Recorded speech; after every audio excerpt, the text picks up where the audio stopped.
channel, myself Anayata Jain, and today I will continue the series of management accounting. So let's begin.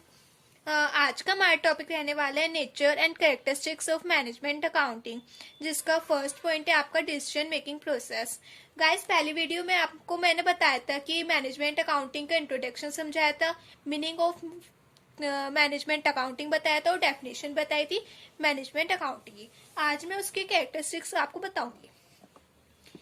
जो आपका first topic है decision making process. It uses various techniques and collects analysis the informations. ये क्या करती है, management accounting जो है काफी सारे टेक्निक्स का इस्तेमाल करती है, इंफॉर्मेशन गैदर करती है, कलेक्ट करती है और and find figures related to cost, price, fee, profit and saving for each of the available alternative in order to make sound decision. अच्छा डिसीजन लेने के लिए हमें कौन सा अल्टरनेटिव चूज करना चाहिए. कंपनी के पास क्या होता है, काफी सारे अल्टरनेटिव्स होते हैं. क्या उनको कॉस्ट रखनी है, क्या उनके प्राइस होना चाहिए प्रोडक्ट का, क्या किस प्रॉफिट पर उसको सेल करेंगे प्रोडक्ट को. तो ये सारे अल्टरनेटिव्स जो है वो उसमें से बेटर अल्टरनेटिव चूज करने का काम कौन करता है, मैनेजमेंट अकाउंटिंग. सेकेंड जो आपका टॉपिक है वो है future oriented. Management accounting is a future oriented process. It directly relates to future course of events. ये जो डायरेक्ट रिलेट करता है फ्यूचर कोर्स ऑफ इवेंट्स, मतलब कि फ्यूचर में क्या होने वाला है, कि हमें प्रिडिक्ट करवा देता है कि हम क्या अपने प्रोडक्ट की कॉस्ट रखने वाले हैं, कितनी उसमें रॉ मटेरियल लगाएंगे, कितनी उसमें लेबर लगाएंगे कि उसको फिनिश गुड बनाया जा सके, उसके बाद वो कस्टमर तक जाने के लिए कितना हम उसमें प्रॉफिट अर्न करें. इसका एक प्रीव्यू हमें हमारे सामने रख देता है, इसलिए उसे कहते हैं फ्यूचर ओरिएंटेड.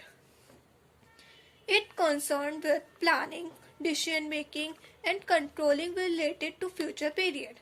ये इसमें क्या होता है, मैनेजमेंट अकाउंटिंग प्लानिंग करती है क्या क्या क्या काम हमें करना है, डिसीजन लेती है क्या हमारे लिए सबसे बेटर है, और कंट्रोल करती है कि फ्यूचर में हम क्या करने वाले हैं, किस किस काम को किस तरह से हम परफॉर्म करेंगे, ये चीज वो कंट्रोल करती है. Hence, the primary nature of management accounting is that futuristic. इसलिए आज के टाइम में हम क्या कहते हैं, मैनेजमेंट अकाउंटिंग फ्यूचरिस्टिक है. हमें वो प्रीव्यू दे देती है क्या क्या हमारे फ्यूचर कोर्स ऑफ एक्शन रहने वाले हैं. सो आपका थर्ड पॉइंट है इंटरनल यूजर्स.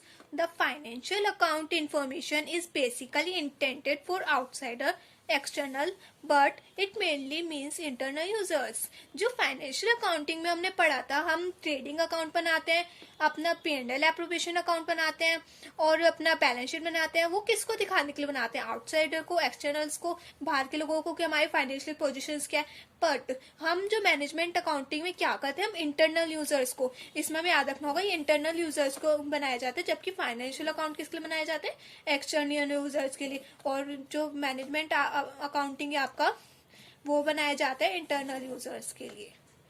तो because the information provided by the management accounting is used by the management for internal users. जो जो आपको इंफॉर्मेशन प्रोवाइड कराता है मैनेजमेंट अकाउंटिंग, कौन इस्तेमाल करते हैं, अंदर के लोग ही तो करते हैं, मैनेजमेंट ही तो करता है कि हमें क्या प्रोडक्ट बनाना है, कैसे प्रोडक्ट को प्राइस रखना है, क्या उसकी कॉस्ट रखनी है, क्या उसमें प्रॉफिट कमाना है, क्या उसमें रॉ मटेरियल लगाना है, क्या उसमें अपने लेबर लगानी है. ये सब अंदर के लोग ही तो काम करते हैं, तो मैनेजमेंट के लिए हेल्पफुल होती है ये इंटरनल यूजर. और एंड फोर्थ टॉपिक है आपका selective nature. Management accounting is a selective nature, means in management account is only collective those data and information from a variety of alternatives or do comparison analysis. Selective nature का मतलब ये है कि ये काफी सारा जो डाटा कलेक्ट करती है उसमें से सबसे बेस्ट अल्टरनेटिव जो है हमें देती है उसको आगे कंटिन्यू करने के लिए. Which would be useful in decision making.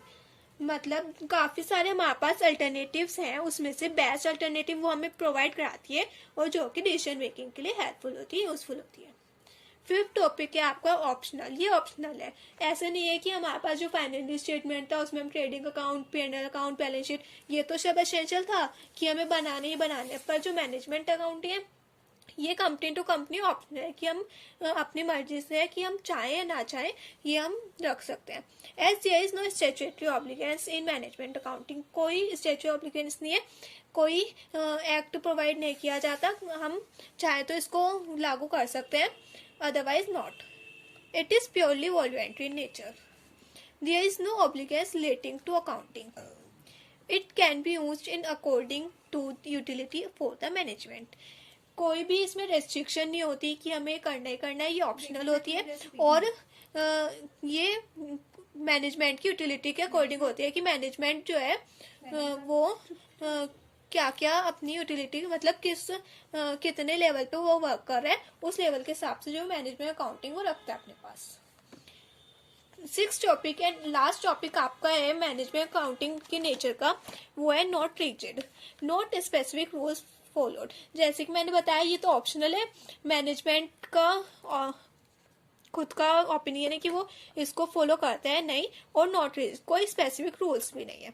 Rigid when specific rules and regulations are followed like financial statement and cost accounting. Financial statement और कॉस्ट अकाउंट में हमने पढ़ा था जो फिक्स रूल्स और रेगुलेशंस है उसकी तरह इसमें कोई बाउंडेशन नहीं होती। There is no fixed norms to be followed by the management accounting, कोई फिक्स नॉर्म्स या फिर फिक्स रेगुलेशंस नहीं होते मैनेजमेंट अकाउंटिंग में। Even there is a flexibility for presenting the records and other important informations, मतलब flexibility होती है कि कभी भी हम कैसी भी इंफॉर्मेशन प्रोवाइड करा सकते हैं जो कि कंपनी के लिए यूजफुल हो, हेल्पफुल हो, और जितनी भी रिकॉर्ड्स एंड इंफॉर्मेशन हैं उसके लिए हम कभी भी किसी भी टाइम प्रेजेंट कर सकते हैं। It is different to different in organisation to other, ये हर ऑर्गेनाइजेशन में अलग अलग होती है। ये नहीं है कि प्रोडक्शन मेकिंग कंपनी है उसमें हम सेल के बारे में बता रहे हैं, सेल की बेटरमेंट के बारे में बता रहे हैं, प्रोडक्शन वाली कंपनी में हम प्रोडक्शन के बारे में बताएंगे प्रोडक्शन में क्या बेटर कर सकते हैं, और सेल वाली कंपनी में यानी कोई भी सेल करती है कोई कंपनी तो उसको सेल के लिए बेटर ओपिनियन देंगे हम। लास्ट है आपका usage of different tools in fully dependent on the person who using it. ये डिफरेंट टू डिफरेंट मतलब डिफरेंट टूल्स इस्तेमाल करते हैं जो कि पर्सन के भी डिपेंड करता है। मैंने आपको बताया जैसे प्रोडक्शन कंपनी है वो अपने प्रोडक्शन के हिसाब से जो है मैनेजमेंट अकाउंटिंग करेगी, और जो सेल कंपनी है वो सेल के हिसाब से। तो ये थे आपके कुछ nature and characteristics of management accounting. एक बार मैं आपको रिव्यू दिखाती हूँ। डिसीजन मेकिंग प्रोसेस, इसमें आप डिसीजन लेने में हेल्पफुल होते हैं। सेकंड है आपका फ्यूचर ओरिएंटेड, ये फ्यूचर के बेटरमेंट के लिए पहले ही रिव्यू दे देता है कि हम फ्यूचर में क्या करने वाले हैं, तो हमें हेल्प मिल जाती है कि हमारा बिजनेस सही जा रहा है या नहीं। तीसरा इंटरनल यूजर्स, ये अंदर के पीपल्स के लिए होते हैं, अंदर के मैनेजमेंट के लिए होती है, ना कि फाइनेंशियल स्टेटमेंट की तरह एक्सटर्नल यूजर्स के लिए। चौथा है आपका सिलेक्टिव नेचर्स, जिसमें बेस्ट अल्टरनेटिव जो है हमें प्रोवाइड किया जाता है, सबसे बेस्ट अल्टरनेटिव जो। फिफ्थ ऑप्शन है आपका कि ये ऑप्शनल होती है, कोई भी इंफॉर्मेशन मतलब हमें ये नहीं होता है कि मैनेजमेंट अकाउंटिंग में ये करनी है, ये ऑप्शनल होती है कंपनी के लिए। 6th एंड लास्ट कैरेक्टरिस्टिक्स है इसके नॉट रिजिड, कोई स्पेसिफिक रूल्स और रेगुलेशंस इसमें हमें फॉलो नहीं करना होता। मैनेजमेंट जो होती है वो डिफरेंट कंपनी टू कंपनी जो उसका वर्क होता है वो डिफरेंट टू डिफरेंट कंपनी अलग होता है। तो ये थे कुछ आपके 6 points nature and characteristics of management. तो ये थे आपके कुछ nature characteristics of management. Thank you for the watching.